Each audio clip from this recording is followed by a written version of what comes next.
on this arrest ahead for you at 6 o'clock.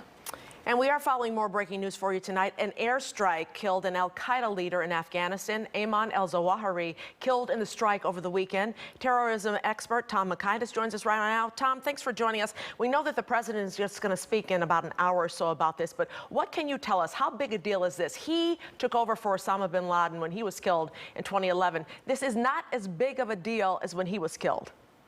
No, it isn't, but it's certainly a victory for justice. U.S. intelligence has wanted to get him. He's probably the last of the key figures in the 9/11 attacks. He and bin Laden went all the way back to the mid-'90s when the two of them met up in probably in Sudan when bin Laden was there. And I've always thought he was the brains of the operation. He was also, and bin Laden was the face and the voice. But since the death of bin Laden, al-Qaeda has been severely weakened. It's also lost primacy of place in the Islamist struggle to ISIS. So the thing to worry about now is less the organization and more the ideology that continues to inspire it and will inspire other groups like it. This is the first type of a strike or attack since American forces left Afghanistan, but this was not the military, right?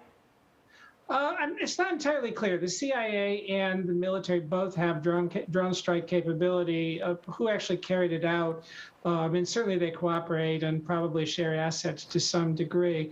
But what's really intriguing is it shows that we have good intel inside Afghanistan even still, that we were able to locate the house he was in and to take him out with what was probably a Hellfire missile fired from a Reaper drone.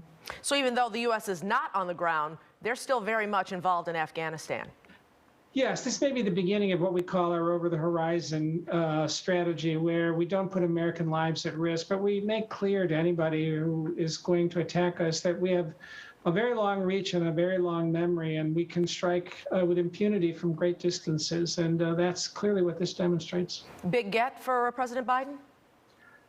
It's a big success. You know, how much he'll get credit for it is hard to say, but just as Obama deserves credit for taking out bin Laden, I think he does here as well. And I think it shows we can still have an impact on events inside Afghanistan.